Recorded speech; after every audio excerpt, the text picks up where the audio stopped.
Bueno, vamos a leer como siempre estos versículos que tenemos mensuales. Esta vez es en Hebreos capítulo 1, versículo 1 al 3. Y vamos a leerlos todos. Quiera usted leerlo conmigo. Allí está. Vamos todos entonces.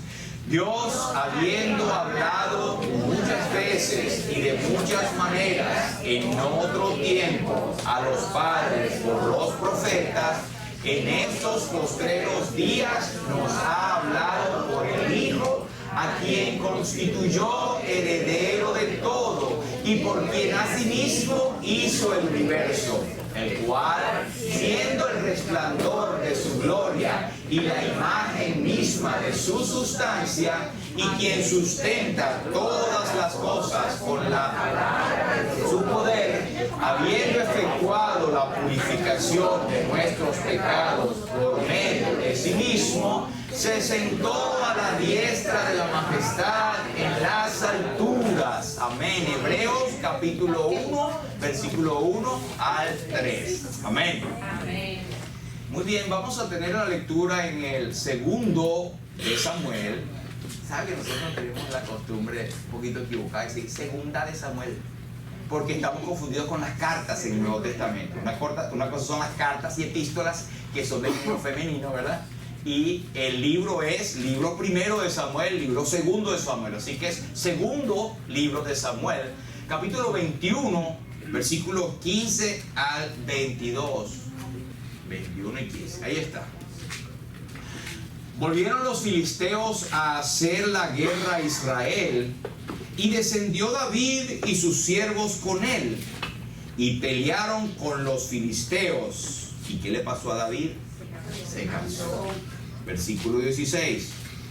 E Isbi Benot, uno de los descendientes de los gigantes, cuya lanza pesaba 300 siclos de bronce, y quien estaba ceñido con una espada nueva, trató de matar a David.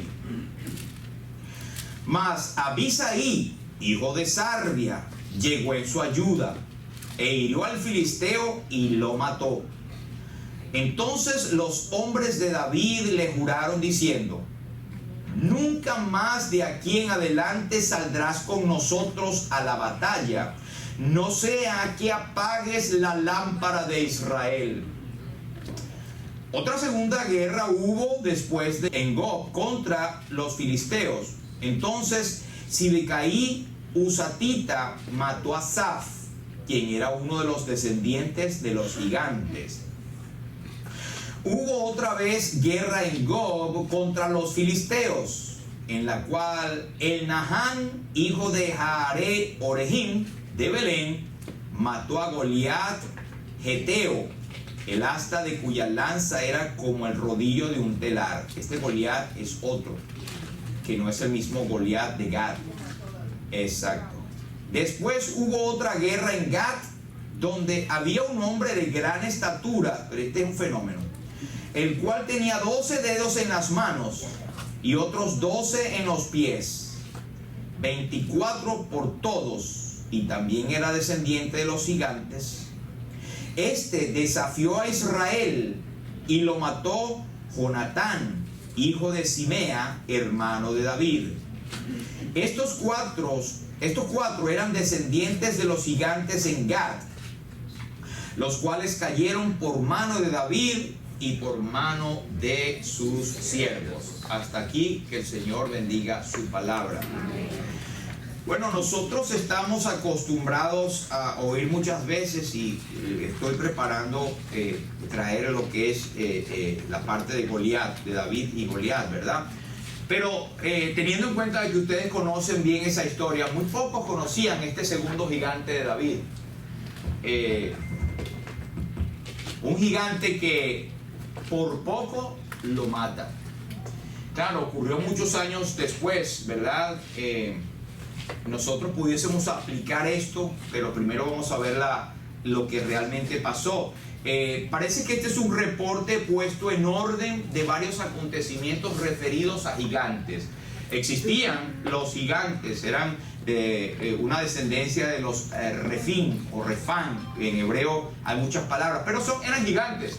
Y había este fenómeno de que ya por la altura no solamente te asustaba, sino que tenía 12 dedos en cada mano. Y decía, te voy a dar una mano, imagínate. Lo cierto es que eran atemorizantes. Sabemos que un gigante, ¿qué puede representar para nosotros? Pues representa un problema grandote. Una cosa que escapa de nuestra, digamos, capacidad. Supera nuestros límites, nos supera en cantidad, en número, en recursos. Entonces decimos, no puedo con esto. Sin embargo, el creyente debería tener otro hablar, u otra expresión, porque sabemos que nosotros, ¿qué tenemos que no hayamos recibido de Dios? ¿Y con qué podemos nosotros que Dios no nos ayude? En Romanos nos dice que Él no escatimó a su propio Hijo. ¿Cómo no nos dará también con Él todas las cosas? Al creyente se le promete que la presencia de Dios estará con nosotros. En el Antiguo Testamento, aún antes de que la manifestación de Cristo se hiciese palpable, se oían del ángel de Jehová, el cual tenía las características completas y totales de la divinidad, y los teólogos hablan como las teofanías o las cristofanías, es decir, la aparición temprana de Cristo. Y la palabra de Dios dice, el ángel de Jehová acampa alrededor de los que le temen y los defiende. No solamente es que acampa, es que nos defiende. Y el Señor Jesús luego lo dijo más claro, si es que no habíamos entendido. He aquí, yo estoy con vosotros todos los días hasta el fin del mundo. Pero vemos aquí David. David es un hombre que a mí me encanta, ya que tiene tantos matices. Era un hombre como tú y yo, como cualquier ser humano, solo que Dios le escogió con una tarea de ser el rey de Israel, el segundo, por cierto, para suceder a Saúl. Pero este hombre su vida estuvo llena de altibajos, de aciertos y desaciertos, ¿verdad? Era un hombre que tenía en claro la palabra de Dios y era el dulce cantor de Israel. Un hombre que compuso una cantidad, creo que es el 70%, si no me equivoco, de los salmos que encontramos, los compuso él, y tal vez muchos otros que no están ahora en nuestra Biblia, ¿verdad? Pero él sabía tomar de lo que Dios le estaba dando y transferirlo a un lenguaje que todo el mundo pudiese tenerlo y aplicarlo. Y de tal manera que los salmos han sido por todas las edades una fuente de riqueza, de consuelo, de ánimo a todos nosotros. ¿No es así, hermanos? ¿Cuántos nosotros no leemos un salmo para cuando estamos asustados? Ay, yo tengo un temor, vamos a leer qué salmo. O aquellos que vamos a ver qué salmo me sale, ¡pum! Y tengan cuidado con eso, te sale el cuentico, ¿verdad? Pero yo recuerdo la anécdota del gran predicador Moody. Nosotros estuvimos en Chicago, donde está el instituto que él fundó en los 1840, por allí, Moody Bible Institute. Pero cuando eso no era, por supuesto, él estaba predicando y él tenía un local, ¿verdad?, donde predicaba todas las noches. Y él estuvo predicando una serie de mensajes que se titulaban ¿qué harás con Cristo? Me imagino que entre ellos estaba cuando se le preguntó a Pilato, ¿verdad? Y Pilato tuvo que decir, ¿qué haré con Jesús? ¿Qué vas a hacer con Jesús llamado el Cristo? Y cuando él preguntaba al pueblo, ¿qué haré con Jesús? Que sea crucificado. Bueno, pero el hecho es que él estaba predicando esas semanas, ¿verdad? Y en la última noche dice la historia, la anécdota, que él preguntó a la gente, ¿qué vas a hacer con Cristo? ¿Qué piensas del Cristo? Basado en San Mateo, cuando él le dice a los discípulos, ¿y vosotros qué pensáis que es el Cristo, el Hijo de Dios? ¿Qué pensáis de Jesús? Allí es cuando ellos le contestan, bueno, unos que es Juan el Bautista, unos piensan, otros que es uno de los profetas que resucitó. Sí, pero ¿ustedes qué piensan? Entonces él agarró ese versículo y lo dijo a ellos en esa congregación y le dijo, ¿qué van a hacer con Cristo? Pero no me contesten ahorita, dijo Moody, sino que por favor, llévenselo a su casa y la semana que viene, cuando sigamos con la serie de cultos, usted viene con la respuesta. Él dice que eso es un error que jamás cometería. Creo que más nunca lo cometió, porque él no puede dejar o impulsar a la gente que tome su decisión con Cristo después. Váyase para la casa y lo tome. Mire cómo está el enemigo buscando alrededor a quien devorar, a quitar la semilla de la palabra de Dios inmediatamente. El reino de los cielos se hace fuerte y lo arrebatan los valientes. Lo cierto es que a las 11 de la noche él oyó unas sirenas. Todo Chicago estaba encendido de sirenas y a la 1 de la mañana el 75% de la ciudad de Chicago había sido destruida por el famoso incendio de Chicago. El local donde había predicado, todo eso se volvió ceniza. Dice que él halló refugio. Estoy diciéndoles esta anécdota porque él, su Biblia había sido chamuscada por el fuego, pero él no le importó. Él buscó su Biblia y empezó a buscar el Salmo 23 y a buscar consuelo en el Señor. Dice que él halló una paz tremenda porque Jehová es mi pastor, nada me faltará, a pesar de las circunstancias. Entonces, volviendo a esto, nosotros tenemos que tener en cuenta que estas palabras han sido escritas para que nosotros tengamos instrucción, ¿verdad? Han sido puestas allí. David era un hombre como tú y yo que pecaba, tenía aciertos, tenía altos y bajos, y él pecó. Y joven él defendió, él tenía fuerza y él fue valiente en enfrentarse a aquel valiente gigante, donde el pueblo de Israel, los más experimentados guerreros, tuvieron miedo, vieron aquella mole gigantesca y nadie quería entrarle. Y David fue el que dijo, y David se entró y dijo, bueno, en el nombre de Jehová de los ejércitos, yo voy contra ti, porque has desafiado a mi Dios. Había cambiado Israel. Ustedes se dan cuenta que cuando esto ocurre, una cantidad de valientes de Israel, bueno, para ellos un gigante, eso cae más rápido, decían ellos. No, mentira, ¿verdad? Mientras más alto es, más rápido cae, ¿verdad? Pero eran valientes.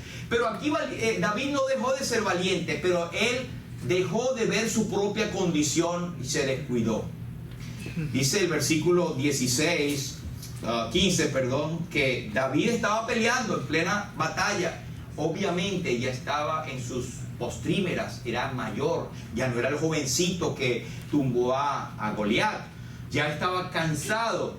Y dice que el versículo 15, David se cansó. Pues esto lo aprovechó estos tipos, estos gigantones que estaban pendientes. Y esto es algo para nosotros, hermanos. Satanás anda como león rugiente alrededor nuestro buscando a quien devorar. Él está pendiente de nuestra debilidad, de nuestras palabras, de nuestras flaquezas para ahí meterse. Por eso Efesios nos dice que debemos de ponernos toda la armadura de Dios para que podáis apagar los dardos del fuego enemigo. Y eso que llegan a tu cuerpo, ¿verdad? Espiritualmente hablando, y tienes la armadura porque está fuerte. Pero si tienes una pequeña hendidura, por ahí entraban las flechas y podían matar a la gente, porque venían inclusive con veneno. Lo cierto es que para nosotros está la enseñanza que David se cansó. ¿Estamos nosotros cansados de la carrera cristiana? Es normal que nos cansemos. El Señor descansaba con los discípulos. El Señor se iba a un lugar aparte y los llevaba, y nos enseña que debemos descansar. Debemos tener un tiempo de sosiego, de liberar la mente, aunque no vayamos a lugares, ¿verdad? Porque no nos da el presupuesto, pero no importa, vamos a descansar. Pero bueno, David se cansó y el enemigo tomó la oportunidad. Ese Isbi Benod, en el versículo 16, cuya lanza pesaba 300 ciclos de bronce. Ahora, fíjense que esos 300 ciclos de bronce, yo tengo la referencia en que la lanza de este señor pesaba 300 ciclos de bronce, pero el Goliat que David tumbó tenía el hierro de su lanza 600 ciclos de hierro. No tuve el tiempo de buscar, pero ciclos son ciclos, ¿verdad? Uno era de bronce y otro era de hierro. ¿Qué pesa más, un kilo de algodón o un kilo de hierro? Pesa lo mismo, pero imagínate la cantidad que tiene que ser. Lo que les quiero decir es que no era el mismo Goliat que él tumbó, y el que tumbó él en 1 Samuel 17 era mucho más grande, porque nos dice que cargaba un arma mucho más pesada. Lo cierto es que aquel hombre, en el versículo 16, estaba ceñido con una espada nueva. No sé qué quiere decir espada nueva, pero salió con un arma nuevecita, pues. Sabía que estaba el rey de Israel, la lámpara de Israel, y los voy a aprovechar. Y lo vio que estaba cansado. Para nosotros es, hermanos, nosotros debemos pedir fuerza al Señor. En Isaías 40 nos dice que Él da esfuerzo al cansado y multiplica las fuerzas del que no tiene ninguna. Sí que estamos cansados, el Señor lo sabe, pero también debemos estar apercibidos, o debemos saber, debemos reconocer cuál es nuestra debilidad. Cuando estamos cansados, estamos más prestos a que el enemigo nos agarre. Porque un cansado no puede sentarse a orar, no puede ponerse a leer la Biblia, no puede dedicarse al Señor un momento porque lo vence el sueño. Y está bien, pero debemos tener todo a su tiempo. Él aprovechó y trató de matar a David en el versículo 16. Él trató, gracias a Dios, ¿qué pasó? Que estaba allí, este señor era el muchacho Abisaí, hijo de Sarbia. Sarbia era hermano de David, por lo tanto era un sobrino. Estaba su tío allí y el soberano de Israel. Imagínate la valentía, y salió, y él, si no es por este muchacho, otra fuera la historia. Pero el Señor protegió a David porque era la lumbre, era la lámpara de Israel y era el ungido del Señor, y todavía no era su tiempo. No hay nada que nos vaya a pasar que no esté dentro de la voluntad de Dios. Por eso dice, y cantamos y leemos un poco en Romanos capítulo 8, cuando dice: ¿quién nos separará del amor de Cristo? Tribulación, o angustia, o persecución, o hambre, o desnudez, o peligro, o espada, ni lo presente, ni lo porvenir, ni ángeles, ni potestades, ni lo alto, ni lo profundo, ni la vida, ni la muerte, ni ninguna otra cosa creada nos podrá separar del amor de Dios que es en Cristo Jesús. Así que si estamos cansados, si estamos débiles, sepamos que el Señor está alrededor de nosotros. El domingo pasado hablábamos del Salmo 3, donde David decía: oh Señor, cuánto se han multiplicado mis enemigos. Y sabemos que eso lo decía porque estaban los enemigos que querían matarle, y entre sus enemigos lo que más le dolía es que estaba su hijo Absalón, que quería serrucharle el puesto, quería matarlo, quería sacarlo de Israel, y lo logró sacar por un tiempito. Pero no solamente eso, cuando él iba subiendo la cuesta, pasando el río, el torrente de Cedrón, y con una angustia y tristeza en el monte de los olivos, ahí salió un tipo tirándole piedra, el tirapiedra, y a maldecir a David. Con todo eso, David decía: déjalo, que eso yo me lo merezco, por así decirlo. Si él lo está haciendo, bueno, Dios le está permitiendo. Con toda esa tristeza, con toda esa angustia, él decía: pero Dios, tú eres mi Dios, tú eres mi escudo alrededor de mí, mi gloria y el que levanta mi cabeza. Y eso es una promesa que nosotros podemos reclamar. El Señor es escudo alrededor de nosotros, y como David debemos dar la gloria a Él, no decir: no, pero ¿quién? Tengo familiares muy cercanos que estamos trabajando y orando al Señor porque muchos de ellos han logrado cosas que aparentemente a los ojos del mundo son por ellos, pero hay gente que le ha ayudado en el camino. Pero no solamente esto, es el Dios todopoderoso que le ha puesto donde está, y la gente no reconoce y empieza a hablar de nosotros mismos. Por eso David decía: tú eres mi gloria, o sea, la gloria toda te la doy a ti. Si algo soy, es por ti. Eres mi gloria y el que levanta mi cabeza. Es decir, que podemos estar en humillación, en tristeza, en angustia. El Señor nos va a levantar nuestra cabeza, nos va a reivindicar. Pero tengamos cuidado, no se nos pase como a Pedro, que dice: si alguno no padezca como un malhechor, que padezca como cristiano, ¿verdad? Por causa de Cristo. Porque hay unos cristianos que padecen por sus propias consecuencias. Es más, David padeció en parte por sus propias consecuencias. Eso lo vimos el domingo pasado. Pero sigamos más adelante. El versículo 17, salió este muchacho, protegió a David, y ese incidente hizo que Joab y todos los que estaban allí dijeran: mira, rey, y aquí en adelante tú no sales más, tú te quedas en casa, te quedas dirigiendo, te quedas orando, pero no vas con nosotros, porque ya vemos que es un riesgo. Estás mayor.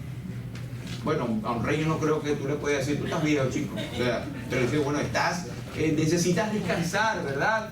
No estás apto para la batalla, y no sea que te maten y se apague la luz de Israel. Ellos reconocían que David era tremenda luz, una luz de moral, una luz de guía, el ungido de Dios, y querían cuidarlo. querían cuidar a su líder y sabían que estaba en peligro y habían cosas que él ya no podía hacer. Hermanos, y para nosotros, ¿qué tenemos acá? Hay cosas que ya es posible que podemos ir examinando, cosas que ya no podemos hacer con las destrezas que teníamos. No estoy hablando tanto del trabajo, porque bueno, el trabajo existe la ley, ¿verdad? Que uno se retira jovencito a los 70 y pico, los 80, que todavía por ahí disfrutar, ¿verdad? Pero bueno, veamos en qué el Señor nos quiere, porque el Señor tiene en cada etapa de nuestras vidas un trabajo, una situación que hacer, y la mayoría de las veces es consejo, porque el Señor nos ha preparado durante el tiempo de nuestras vidas con las propias experiencias para poder entonces ayudar a los demás. Esa es una. Pero debemos estar conscientes de nuestra debilidad y que no podemos a veces confrontar un gigante. Pero oiga una cosa también.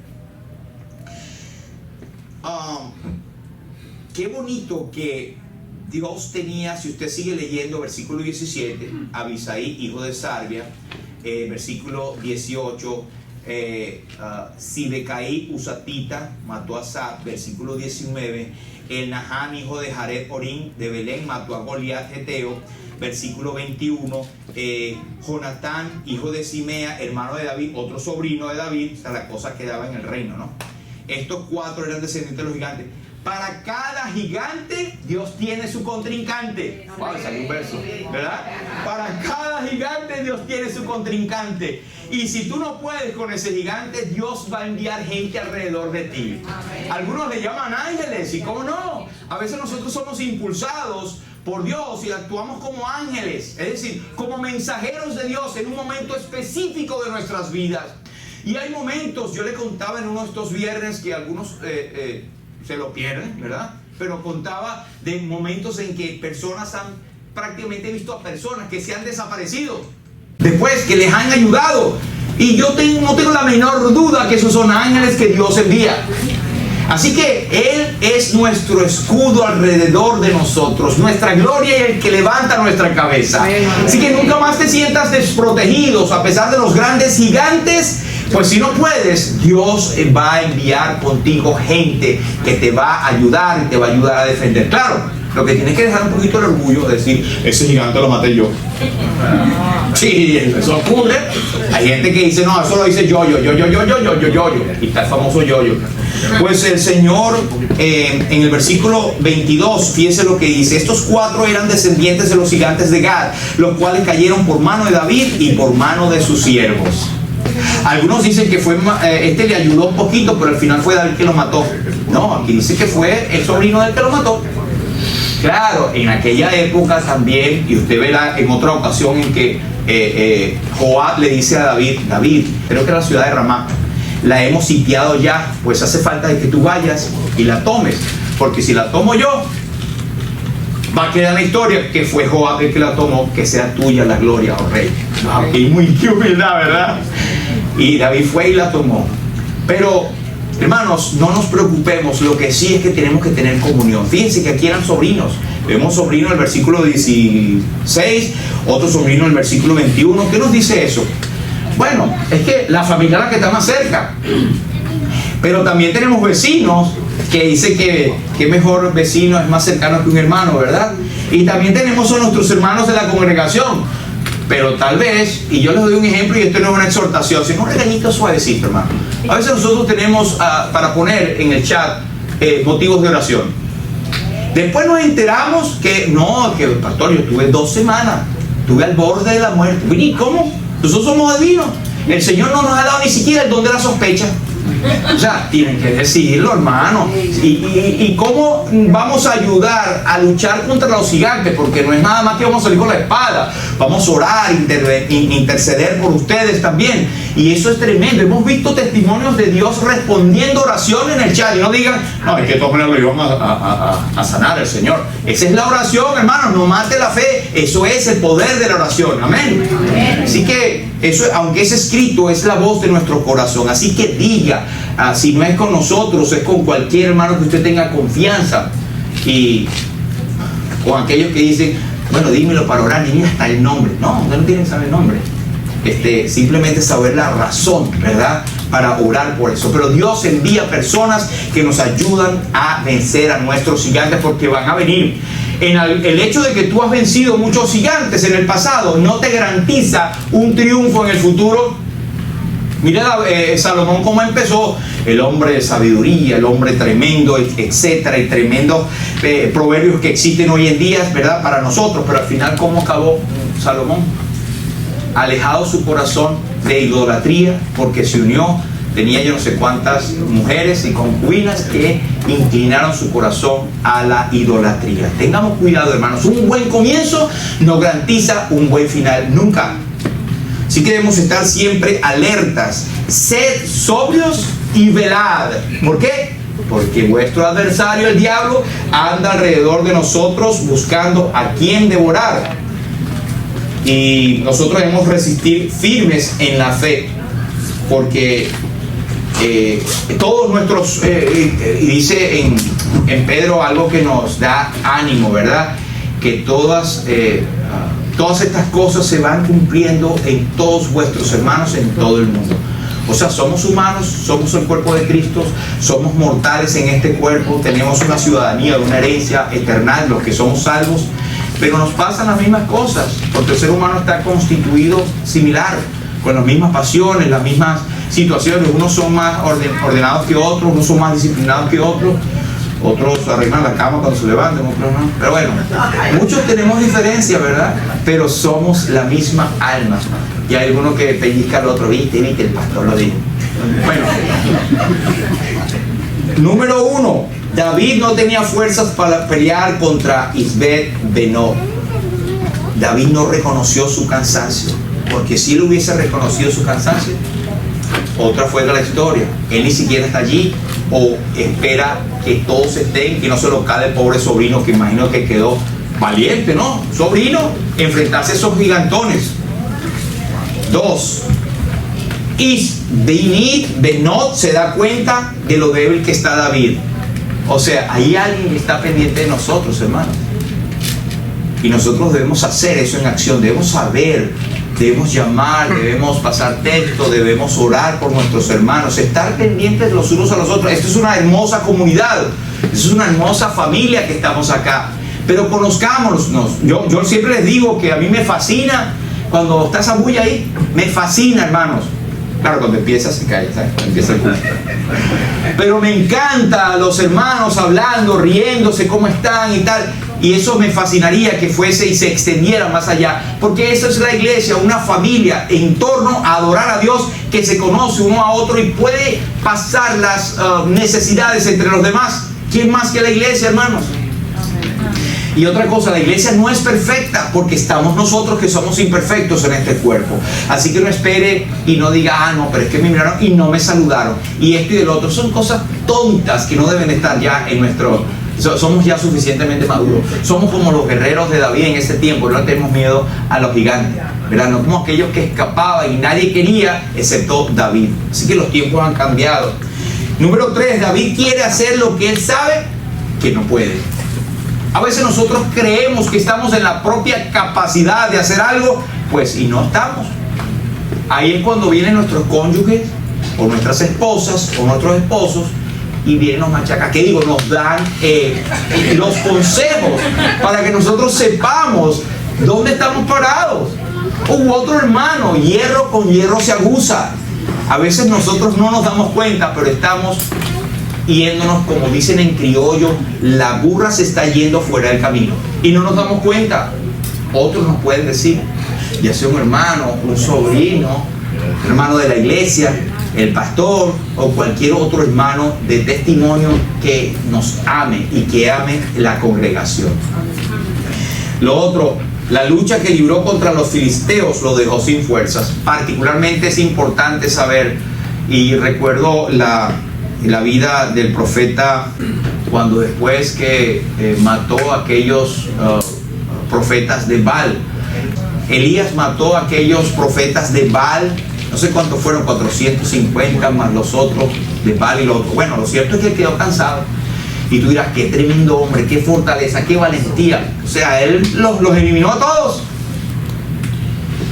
Saliendo de ahí, le dijo: Jezabel te anda buscando. Ay, papá, le dio de todo, le bajó la tensión, adelgazó, se fue a una cueva, estuvo en depresión. Usted ve, eso es normal, hermano. Después de grandes batallas uno queda débil, y eso puede ocurrir. Tengamos cuidado que estamos batallando y que el enemigo no nos agarre en la bajadita, como quien dice. Son lecciones que se salen de allí para nosotros. Otra cosa es que, mire, a veces nosotros permitimos que cosas sin importancia nos roben el tiempo o nuestras fuerzas, ¿verdad? Y no tenemos la fuerza, o estamos dedicados a otras cosas, y cuando viene lo mayor, entonces no tenemos las fuerzas. Los americanos siempre dicen, y a mí me han dicho muchas veces, porque yo soy un poco picky, ¿no? O sea, como que muy estricto en mi trabajo, y a veces ellos me dicen consejos, me dicen: hermano, pick your battles. O sea, escoge tus batallas. No te enciendas, no aboques todos tus recursos en una cosita, y hay otras cosas más grandes que van a venir y vas a estar ocupado en eso. Es tremendamente sabio. Yo le doy las gracias a ellos. En la parte espiritual ocurre así. Mire, Proverbios 19:11 nos dice: la cordura del hombre detiene su furor, y su honra es pasar por alto la ofensa. Porque no tenemos lucha contra carne y sangre, sino contra principados, potestades, gobernadores de las tinieblas de este siglo, huestes espirituales de maldad en las regiones celestes. Número 2, David no podía pelear o vencer a ese gigantón. Él trató de matar a David, pero la experiencia es que sus fuerzas que tenía en el pasado ya no son las mismas de ahora, ¿verdad? Número 3, David necesitó de un Abisai. Mas Abisai, hijo de Sarbia, llegó de su ayuda e hirió al filisteo y lo mató. Hermano, necesitamos ayuda. ¿Sabe que el principio de nuestra derrota es el orgullo y la vanagloria? Y decir: no, yo lo puedo, yo solito, yo no necesito ayuda. Por favor, no diga que todo está perfecto, porque no lo está, nada está perfecto. Hay algunos que dicen, cuando les preguntan ¿cómo está?, ¿te cuento o te miento? Claro, porque te miento es todo bien, ¿verdad? Pero te cuento, vamos a sentarnos. Entonces tú escoges. Entonces yo no saludo a nadie. No, mentira. Entonces hay que tener la humildad de decir: me hace falta, te necesito, hermano. Necesito las oraciones. Señor, te necesito. Amén. Pero bueno, vamos a ver aquí. Él no tenía fuerzas para pelear contra Israel. Reconocer que nuestras fuerzas no están en nosotros. Nosotros somos más que vencedores, pero es por medio de aquel que nos amó. Cuando nosotros ponemos toda nuestra confianza en Él. El apóstol Pablo reconocía eso, y el Señor le contestaba: bástate de mi fuerza, porque mi poder se perfecciona en la debilidad. Porque cuando soy débil, entonces soy fuerte, porque el Señor entonces está dispuesto a ver mi corazón. Amén. Él no podía vencer a Isbi-Benot, porque trató de matar a David. Yo no sé cómo sería esa tajaperros allí, ¿verdad? Pero por poco David lo matan. En vez de confiar en el poder de Dios, confió en sí mismo. Estoy cansado, pero yo puedo con No, por pelito no se lo lleva aquel gigantón, ¿verdad? Él había olvidado, hermanos, la experiencia con Goliat, y esto es muy importante que lo diga. Es que él, cuando en ese momento dice: entonces David dijo al filisteo, allá en 1 Samuel con Goliat: tú vienes a mí con espada y lanza y jabalina, mas yo vengo a ti en el nombre de Jehová de los ejércitos, el Dios de los escuadrones de Israel, a quien tú has provocado. Un muchacho lleno del Espíritu Santo, y con eso se enfrentó a aquel Goliat. Pero aquí tú ves algo que David dice contra este gigantón. A lo mejor estaba durmiendo. Tranquilo, yo lo agarro. No vemos esa actitud de David de entregar ese tiempo a él, porque él confió: yo soy el gran rey David y ya yo he vencido. Bueno, ¿cuántos no he matado? Hasta leones, bueno, hasta gigantes en el pasado. Pero no, debemos reconocer nuestra debilidad. Hay que confiar en el poder del Señor. David necesitó un Abisai, ya lo hemos hablado. Entonces, en resumen, hermanos, a veces perdemos batalla por dar lugar a la carne. No deis lugar al diablo. Por un pedacito se te mete el diablo. Cuando viene la soberbia, viene también la deshonra, mas con los humildes está la sabiduría. Eso no fue lo que le pasó a David. Aparentemente tenía soberbia, ya estando en sus postrímeras, ya mayor, ya adulto. Yo soy el gran rey David. No, yo voy a agarrar ese. Es que no has oído que yo he matado gigantes. El mata gigante me dice. 2, a veces perdemos batallas por olvidar quién nos salvó. Sí, hermanos, porque no tomamos en cuenta al Señor ni para nuestra vida. Y decimos, yo soy creyente, sí, yo soy evangélico, pero nuestra vida no demuestra ni siquiera nuestra sumisión al Señor Jesucristo. Perdónenme que esto es siempre una constante en nuestros mensajes, pero es así, hermanos. Si nosotros somos del Señor, debemos andar como Él anduvo y andar en su voluntad. Dice 2 de Pedro, conocimiento de nuestro Señor Jesucristo, pero el que no tiene estas cosas, las cosas que menciona, tiene la vista muy corta, es ciego habiendo olvidado la purificación de sus antiguos pecados. Cuidado, y estamos ciegos y olvidamos quién fue el que nos salvó. 3, no existe enemigo que nos separe de Dios. Ya hemos visto en Romanos 8 y 31, ¿verdad? Y este mensaje no lo preparé yo sabiendo lo que íbamos a cantar, pero el Señor tiene sus conexiones, ¿verdad? Y por último, es nuestra la victoria. Amén. Amén. Antes, en todas estas cosas somos más que vencedores por medio de aquel que nos amó. A Él sea la gloria. Amén. Padre, te damos las gracias, Señor, por tu bondad. Gracias por tu palabra. Gracias por tantas ilustraciones de la vida de hombres reales como nosotros. Y que tal como a ellos les pasó, a nosotros también nos puede pasar. Pero, Señor, estas cosas fueron escritas para nuestra admonición, para nuestra instrucción, para nuestro crecimiento. Señor, gracias por enseñarnos en esta mañana, por saber que el enemigo, cual gigante, está alrededor de nosotros. Pero dice tu palabra que tú vas enfrente de nosotros como poderoso gigante, como el todopoderoso, Señor, que está con nosotros. Gloria a tu nombre. Señor, gracias porque nos permites conocer esto. Gracias por esta congregación. Gracias por lo que nos has permitido tener. Y suplicamos, Señor, que esto caiga en nuestros corazones. Que, Señor, podamos decir al Señor, hemos visto en esta mañana. Y que si hay alguno aquí que no tiene a Cristo en su noticia, que pueda reconocer su condición de pecador, de pecadora, y creer en Cristo como su Señor y Salvador. Señor, y como aquellos que estamos acá, Señor, muchas veces estamos débiles, sin fuerzas, o a veces nos atribuimos o pensamos que vamos a vencer por nuestros propios recursos. Ayúdanos, Señor, a descansar en ti. Gracias por la cantidad de sobrinos espirituales que tú pones alrededor de nosotros, Señor. Gracias por esa cantidad de Abisaís, hijos de Sarvias, que están alrededor de nosotros. Gracias por esa cantidad de Jonatán, hijos de Simeas, que están alrededor de nosotros. Gracias por nuestros hermanos. Ayúdanos, Señor, a compartir nuestras cargas, como dicen Gálatas, Señor, pero sabiendo que la victoria viene de ti. A ti sea la gloria, Señor. Bendito seas en el nombre precioso de Jesús. Amén.